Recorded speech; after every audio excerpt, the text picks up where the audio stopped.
Hello friends, कैसे हैं आप सब। आशा करता हूँ आप सभी अच्छे होंगे और आप सभी का स्वागत है मेरे चैनल ज्ञान टेम्पल पर। और आज की जो क्लास है, आज की जो वीडियो है वो फ्लेमिंगो बुक से सेकंड लेसन लॉ स्प्रिंग का सेकंड पार्ट, जो मुकेश वाली जो स्टोरी है उसकी समरी मैं आज आपको करवा रहा हूँ। ठीक है, पार्ट सेकंड स्टार्ट करते हैं। I want to drive a car. ठीक है, स्टार्ट करते हैं summary. In Firozabad the author meets Mukesh. Firozabad में ऑथर जो है वो मुकेश से मिलती है। Who insist on being his own master. ठीक है, जो अपना मालिक यानी कि खुद का मालिक बनने की जिद करता है। He wishes to be a motor mechanic. ठीक है, और उसकी क्या इच्छा होती है कि वो एक मोटर मैकेनिक बनना चाहता है। Anees the author ask him if he knows anything about car. ठीक है, ये जो ऑथर होती है वो मुकेश से पूछते कि क्या वो कार के बारे में कुछ जानता है। Mukesh replies that he would learn to drive a car. और जिसका मुकेश जो है जवाब देता है कि वो कार चलाना सीख लेगा। The author feels that his dreams is like a mirage amidst the dusty street of Firozabad. ठीक है, वहां पर जो ऑथर होती है वो ये फील करती है कि जो उसके सपने हैं, मुकेश के जो सपने होते हैं वो फिरोजाबाद की जो धुन भरी जो गलियां हैं, ठीक है, वहां पर कहीं खोए हुए होते हैं। Firozabad is famous for its amazing glass blowing industry. और फिरोजाबाद जो है वो किसके लिए फेमस है? अपनी अमेजिंग ग्लास ब्लोइंग इंडस्ट्री के लिए वो फेमस है। ठीक है, there is an engagement of nearly 20,000 children in this business. और लगभग वहां पर कितने बच्चे लगे हुए हैं? लगभग 20,000 बच्चे जो है वो इस काम में लगे हुए हैं। Without knowing that it is illegal for children. इस बात से बिल्कुल बेखबर कि बच्चों के लिए ये काम करना जो है वो गैर कानूनी है। ठीक है, आगे बढ़ते हैं। Miserable life of bangle makers of Firozabad. अब फिरोजाबाद में जो रहने वाले बैंगल मेकर्स है यानी कि चूड़ी बनाने का जो कारोबार करने वाले व्यक्ति है, उनकी लाइफ जो है वो कैसी है? बहुत ही मिजरेबल है, बहुत दयनीय। ठीक है, the bangle makers of Firozabad work in pitiable condition with high temperature. ठीक है, कि बैंगल मेकर्स जो है फिरोजाबाद के वो बहुत ही दयनीय कंडीशन के अंदर, दयनीय स्थिति के अंदर काम करते हैं, बहुत हाई टेम्परेचर के अंदर। ठीक है, कि वहां पे कमरों में जो टेम्परेचर होता है वो बहुत ज्यादा हाई होता है। इन डिगी cells without air and light. ठीक है, छोटे छोटे से सेल्स हैं, छोटे छोटे से कमरे हैं जहां पर ना तो एयर है और ना ही लाइट की कोई व्यवस्था है। They often losing the brightness of their eyes before becoming adults. ठीक है, कि अक्सर वो बच्चे जो है वो लोग जो है वहां पर जो काम करते हैं बच्चे, वो एडल्ट होने से पहले ही अपनी आंखों की रोशनी जो है वो खो देते हैं। They walk down stinking lens chalk with garbage. ठीक है, कि वो चलते रहते हैं ऑथर और मुकेश जो है वो पतली पतली गलियों में से और जो गार्बेज से यानी कि कूड़े कचरे से पूरी भरी होती है, चॉक्ड होती है। Past houses that are small hovels. ठीक है, ऐसे घरों से वो वहां से गुजरते हैं जो बिल्कुल कैसे थे? छोटे छोटे और छप्पर डले हुए, विद क्रैम्बलिंग वॉल्स, चूर चूर हुई हुई दीवारें थी, बुबली डोर्स, हिलते हुए दरवाजे, एंड नो विंडो। ठीक है, और वहां पर कोई खिड़की नहीं। ह्यूमन एंड एनिमल्स को एग्जिस्ट देयर। और वहीं पर आदमी और जानवर जो है दोनों वहीं पर इकट्ठे जो है वो देखने को मिल सकते थे। आगे देखते हैं। Women of the house they enter a half full shape. ठीक है, कि वो आधी सी बनी हुई झोपड़ी के अंदर घुसते हैं। One part of which is thatched.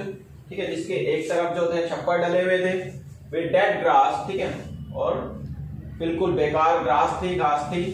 And a frail young woman is cooking the evening meal. ठीक है, over a firewood stove for the whole family.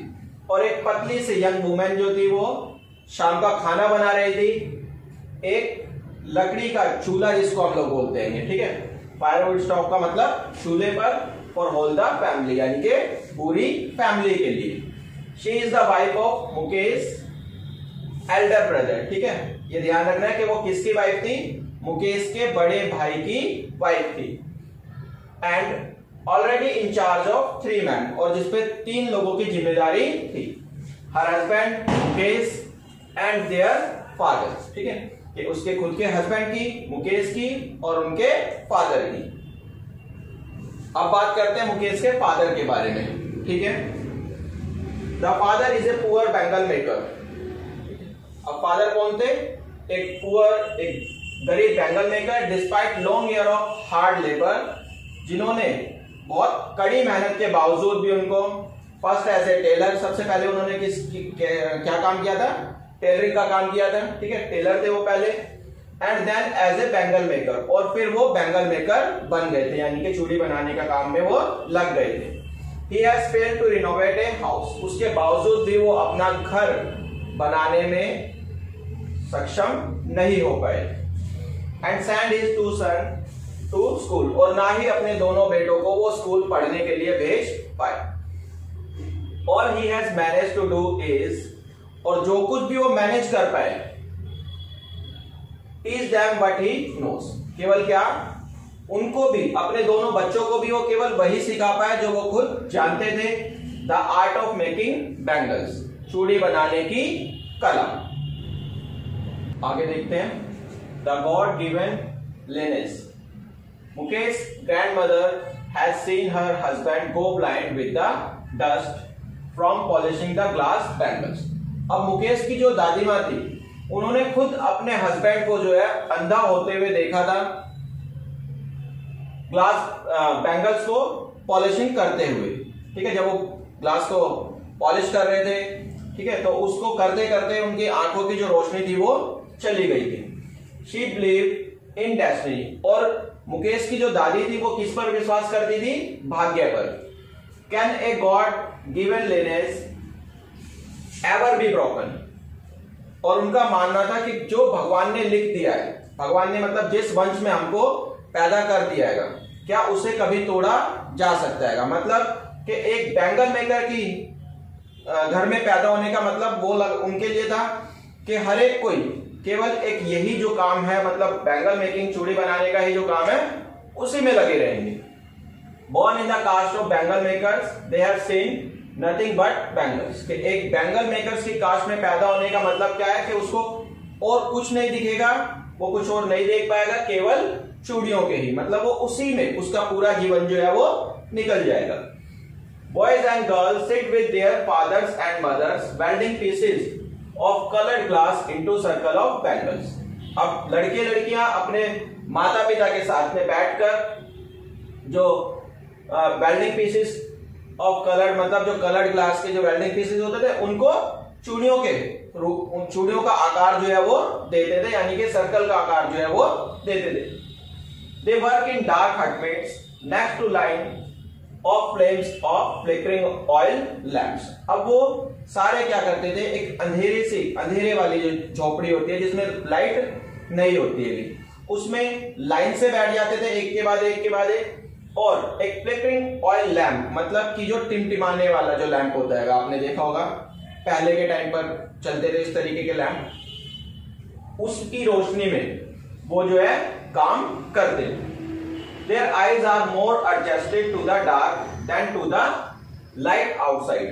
और उस अंधेरे वाले कमरे में या छोटे से कमरा जो था उसमें काम कर करके उनकी जो आंखें थी वो अंधेरे में ही ज्यादा एडजस्ट हो गई थी बजाय बाहर की लाइट के।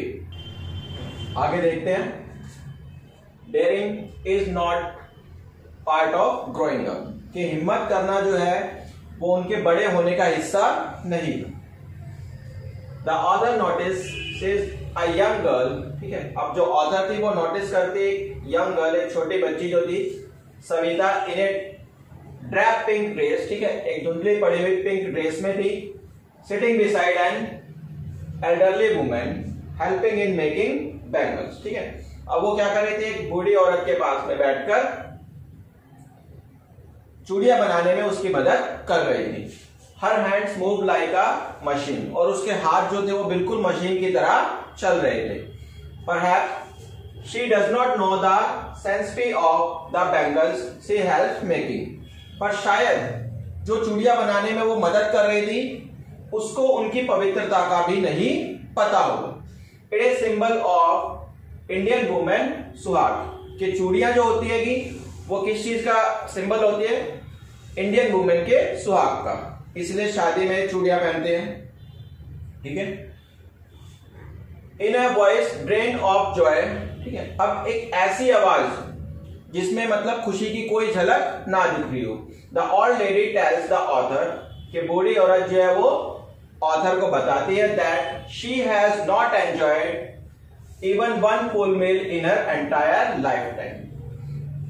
अब इस बात से आप जो है उसकी उनकी स्थिति का जो है अंदाजा लगा सकते हैं कि वो कह रही हैं कि उन्होंने अपने पूरे जीवन में कभी पेट भरकर खाना भी, एक टाइम भी पेट भरकर खाना जो है वो नहीं खाया। Little has moved with time in Firozabad, Firozabad में समय के साथ बहुत ही कम बदलाव जो है वो आए थे। Years of mind numbing toil have killed all initiative, अब सालों से जो उनके दिमाग जो थे, ठीक है, वो बिल्कुल बंद पड़े थे, जिससे उनके सारे इनिशिएटिव जो थे वो लगभग मर चुके थे। कुछ भी सोचने समझने की क्षमता जो है या कुछ करने की जो चाहत जो थी वो खत्म हो चुकी थी। And the ability to dream, और सपने देखने की भी जो उनकी एबिलिटी थी, योग्यता थी, वो भी लगभग मर चुकी थी।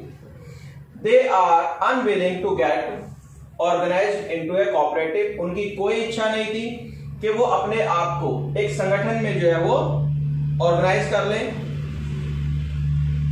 They fear that they will be hauled up by the police, और उनको इस बात का डर था कि अगर वो ऐसा करते हैं तो उनको पुलिस जो है वो पकड़ कर ले जाएगी, beaten and dragged to jail for doing something illegal, उन्हें पीटेगी और उनको कुछ गैर कानूनी, कुछ गलत करने के जुर्म में जेल में डाल दिया जाएगा। There is no leader among them, उनके बीच में कोई भी लीडर नहीं था। The author find, अब ऑथर जो है वो ये फाइंड करती है, to district world in Firozabad, ठीक है। अब ऑथर जो है वो क्या करती है, फिरोजाबाद के अंदर उसको दो अलग अलग तरीके के संसार जो है वो दिखाई देते हैं। One is the exploited family caught in A web of poverty, एक तो वो जो पीड़ित जो फैमिली थी, पीड़ित जो परिवार था, जो एक गरीबी के जाल में पूरी तरीके से फंसा हुआ था। And stigma of caste in which they are born, और उस कास्ट के कलंक के साथ जिसमें वो पैदा हुआ है, ठीक है, उसको एक बर्डन मानकर जो है वो जी रहे थे। The other is a vicious circle of those who exploit them, ठीक है। अब दूसरा जो सर्कल था वो उन बुरे लोगों का था जो उनका मतलब शोषण कर रहे थे, ठीक है। द साहूकार, अब इनमें कौन कौन थे, द साहूकार, the middleman, the politician, the law maker, कानून बनाने वाले, द पुलिसमैन, द ब्यूरोक्रेट्स, ठीक है, ये सभी लोग जो है उसके अंदर शामिल थे। ये सब मिलकर इन लोगों का, बैंगल मेकर्स का शोषण जो है वो कर रहे थे। These have created such a burden that a child accepts this as naturally as his father did, और इन्होंने इसको बिल्कुल ऐसे क्रिएट कर दिया था जैसे मानो मतलब वो बच्चे जो थे वो बिल्कुल इसको स्वाभाविक रूप से अपना लेते थे कि हाँ ऐसा ही होता है, जैसे कि उनके फादर करते थे। टू डू समथिंग एल्स, कुछ भी करने का जो अर्थ था, जो मतलब था, वुड मीन टू डेयर, वो क्या था, साहस करना, हिम्मत करना, ठीक है। And daring is not a part of growing up, ठीक है, और उनके बड़े होने का हिस्सा जो था वो डेयरिंग नहीं था, मतलब कि उनमें साहस लेने की भी, कुछ करने का साहस करने की भी कोई एबिलिटी जो थी, कोई योग्यता जो थी वो बिल्कुल भी नहीं थी।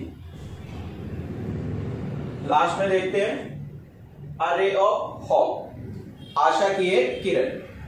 The author is filled with joy when she finds that Mukesh thinks differently. अब ऑथर को इस बात की बहुत खुशी होती है जब वो ये पाती है कि मुकेश जो है उसकी सोच जो थी वो बिल्कुल अलग थी। The boy is filled with hope, कि वो लड़का मुकेश जो है वो आशाओं से भरा हुआ था। His dreams of being a motor mechanic is still alive in his eyes, और उसके मोटर मैकेनिक बनने का जो सपना था वो अभी भी उसकी आंखों में जो है वो दिखाई दे रहा था। यहां पर ये स्टोरी जो है वो खत्म हो जाती है। आई होप कि आपको पूरी समरी जो है वो अच्छे से समझ में आ गई होगी, और अगर कुछ आपको पूछना हो तो आप मुझे कमेंट बॉक्स में कमेंट करके पूछ सकते हैं, ठीक है। और वीडियो को लाइक करना मत भूलना और चैनल को सब्सक्राइब करना मत भूलना। नेक्स्ट वीडियो के साथ में मिलते हैं। Bye, take care.